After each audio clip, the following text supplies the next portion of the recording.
Issues that a lot of people have, of course, with the former royals known as Meghan Markle and Prince Harry, the Duke and It happened with an unsettling quiet, far too calm for what it truly signified. At precisely 9:14 a.m., Buckingham Palace's press office released a statement so emotionless, so meticulously worded, that it sent shockwaves through the internet. Following a comprehensive constitutional review, the status of the children of the Duke and Duchess of Sussex has been clarified and confirmed in accordance with the Crown's lineage protocol. That was it, one dry, calculated sentence. Yet behind those 34 words, the ground shifted. Within minutes, the BBC blazed it across screens with a red breaking news banner. Sky News echoed the story moments later. Though the palace never mentioned names, royal watchers everywhere knew exactly who was being referenced. After years of speculation, whispers, and unspoken tension between two continents, Buckingham Palace had finally declared where Archie and Lilibet stood in the royal hierarchy. The digital world exploded.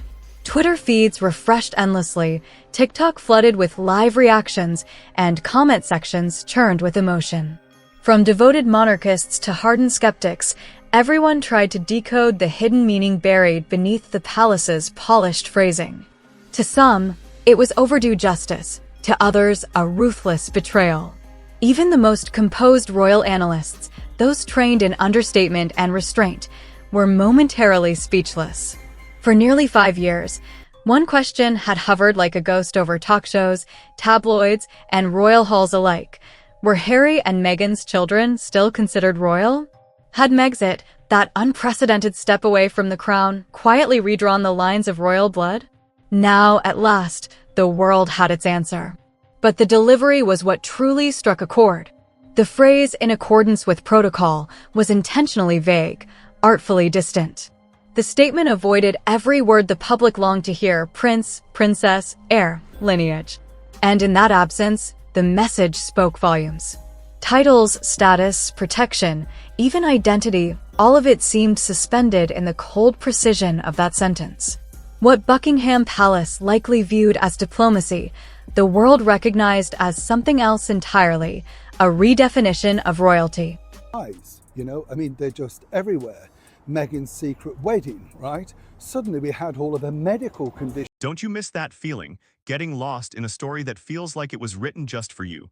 If your heart needs a little magic, click on the link in I-button or in the description or pinned comment. It's waiting at infowebster.com. Go feel something again. In Montecito, California, thousands of miles from the grandeur of royal gates, the atmosphere could not have been more different. According to those close to the Sussexes, Meghan was in her kitchen when the news alert appeared on her phone. Her coffee was still warm, but her expression turned to stone.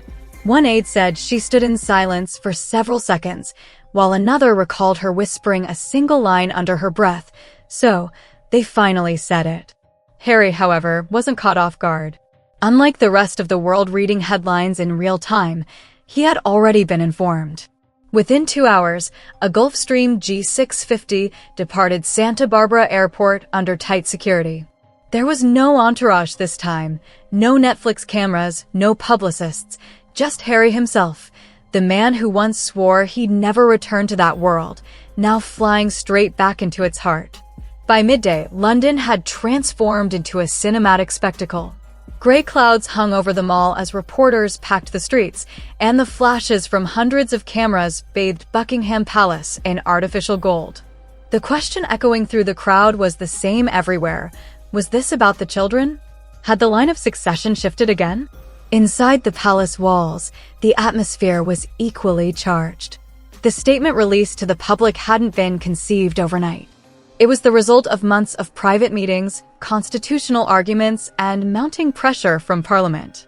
The official reasoning was to remove ambiguity surrounding non-resident descendants, in other words, to make the monarchy's stance unmistakably clear before anyone else could contest it. This was not an emotional move, nor a family matter. It was legacy, an assertion of who was inside the royal circle and who was not.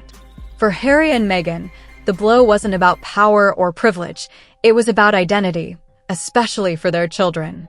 Archie, only 4, and Lilibet, barely 2, were born into a world ready to define them before they could speak. Now, their names had been quietly etched into or erased from royal history.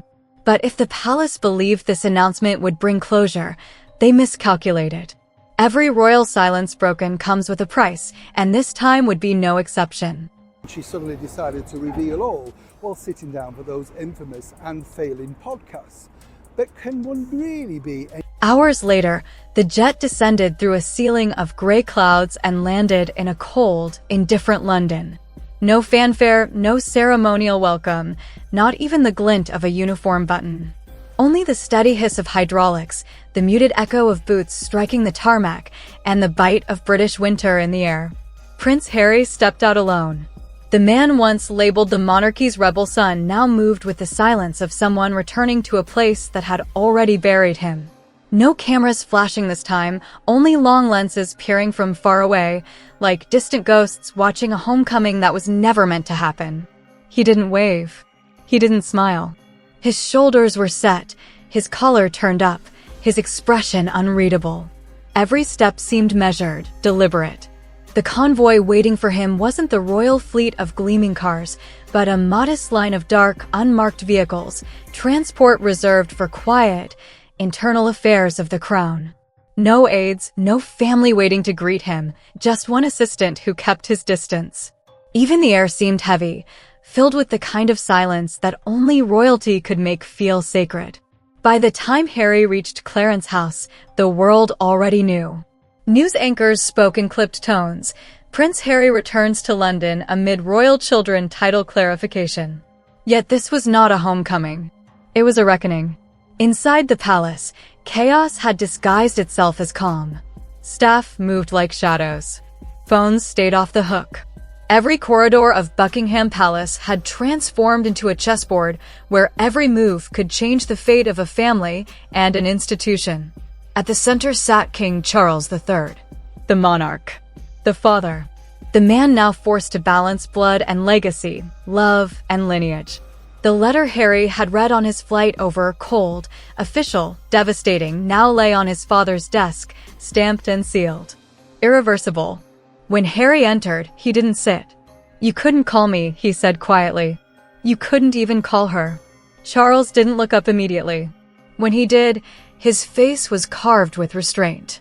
"There are protocols, my boy." Harry laughed, a dry, bitter sound that cut through the air like glass. "Protocols? You're talking about my children." "I'm talking about the monarchy," Charles replied evenly. And there it was, the invisible border between father and king, drawn in one impossible sentence. Witnesses would later whisper that the meeting fell apart fast. Raised voices. Dismissed aides. Doors closing harder than they should have.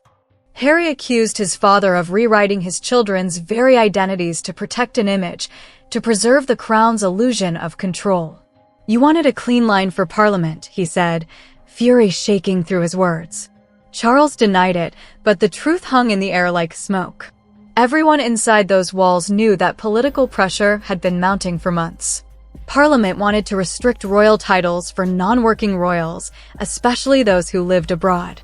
But for Harry, this wasn't politics, it was personal. The timing was cruel. The same week Archie's school papers were due in California, his royal title had quietly disappeared from the official registry in London. "Do you even understand what you've done?" Harry asked, his voice cracking. "I've ensured stability," Charles replied, his tone frosted with finality. "It's what your grandmother would have done." And with that, the conversation was over. Harry stood still, silent, grief catching in his throat.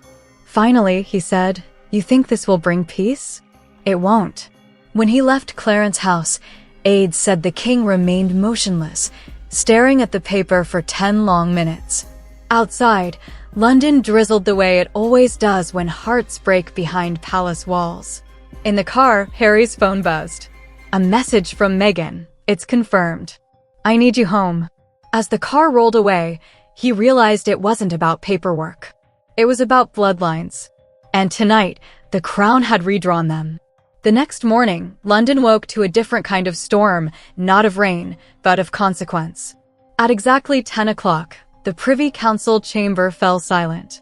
The portraits of kings and queens long gone seemed to stare down from their gilded frames, as if they too were holding their breath. The agenda had only one line: clarification of royal lineage in accordance with constitutional precedent. Every seat was filled: senior advisors, legal scholars, members of parliament, and at the head of the table sat King Charles, face hard as marble. No cameras, no press, no family, only history, waiting to be rewritten. An advisor rose, voice measured, words deliberate. The matter concerns the future classification of the descendants of the Duke of Sussex. That one sentence shifted centuries. The Crown Office recommends, he continued, that their titles be recorded under civilian classification within the official royal register. A heavy silence followed. Then came the words that would echo across the globe: they will remain. Of royal blood, but not of royal style. To the institution, those 6 words were harmless, a legal adjustment, nothing more. But to a mother across the ocean, they were a blade. When the statement hit social media, it twisted into something colder. Palace confirms Harry's children, not royal. 6 words that erased a legacy. Headlines screamed. Hashtags trended. Hashtag Archie, hashtag Lilibet, hashtag no longer royal. And somewhere in the noise, the human story vanished. In Montecito, dawn broke gently over the hills. A courier arrived at the Sussex home, a man in black, silent, expressionless, carrying a single white envelope embossed with gold. The royal seal glimmered faintly in the California sun. Once, that symbol had meant belonging. Now, it meant the end. Meghan held the letter for a long time before opening it. The house was too quiet. Even Archie's laughter upstairs sounded distant, like it belonged to another life. Inside the envelope, the words were clinical, bloodless, in accordance with the Privy Council's ruling and constitutional advisement. The titles and royal styles associated with the children of the Duke and Duchess of Sussex have been clarified. Their formal status shall henceforth reflect that of civilian descendants of the royal family. No greeting, no sympathy, not even the king's signature, just the Lord Chamberlain's. The monarchy's decision, reduced to bureaucracy. She read it once, then again, and again. Each time the words cut a little deeper. Civilian descendants. She whispered it aloud, the phrase bitter on her tongue. Outside, the California sun shone brightly, almost cruelly, against the darkness the letter had brought. She stepped into the garden, the paper trembling in her hand. A breeze tugged at its edge, but she didn't let go. Inside, an aide murmured, "She hasn't cried yet." But Meghan wasn't holding back tears. She was holding back belief. Across the ocean, commentators and pundits dissected the ruling. Morning shows debated it like a policy issue. Some called it modernization, others tradition. But for Meghan, it wasn't constitutional language, it was her children's names being rewritten by strangers. The Daily Mail dubbed it the final chapter. The Washington Post called it the palace's coldest decision yet. For Meghan, it was something simpler, the moment the fairy tale officially died. She called Harry. No answer. Called again. Silence. When he finally picked up, she said only one line. They took their birthright, Harry. And they made it sound like paperwork. For a moment, neither spoke. Then Harry's voice came through, low and hollow. I told you they would. And across the Atlantic, the distance between their worlds had never felt wider, one ruled by protocol, the other by heartbreak. That evening, Clarence's house was still. Staff spoke in whispers. Doors closed softly as if afraid of echoing. In the king's study, the folder still sat on his desk, a ghost he couldn't send away.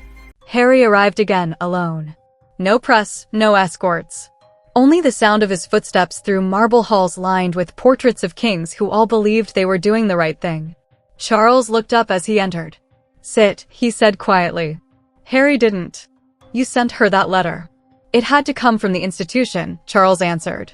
She's my wife, Harry said, his voice sharp. They're your grandchildren. For a heartbeat, the crown slipped away. They were just father and son again, 2 men caught in the machinery of power. Do you think I wanted this? Charles finally said, his voice trembling. Do you think this gives me pleasure? Harry's response was a blade. No, I think you wanted control. You always did. The door opened softly. Prince William entered uninvited, but expected. He looked from his father to his brother, carefully avoiding Harry's gaze. I didn't come to fight, he said. But this isn't just about you. It's about keeping the monarchy alive. Harry gave a hollow laugh. So erasing your niece and nephew is how survival looks now? William's tone hardened. You left, Harry. You chose independence. This is what it means. I wanted peace, Harry said. Not punishment. Enough, Charles cut in, voice still carrying the weight of kingship. Both sons fell silent. I delayed this for months, he continued. Parliament demanded clarity. The crown must be consistent. Consistent. Harry's voice broke. You stripped children of titles they never asked for. You made them collateral in a war they can't even understand. Then Charles said the line that silenced even the walls. You think this is easy for me? I've spent my life preparing for duty and failed as a father because of it. But I cannot fail as a king. Harry's eyes shone. His voice was soft, breaking. You already have. He turned to leave. William began to speak, but Harry's look stopped him.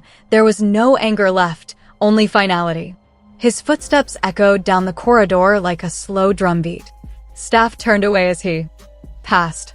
Inside, Charles sank into his chair, covering his face with both hands. William stood at the window, watching the gray sky over London darken into rain.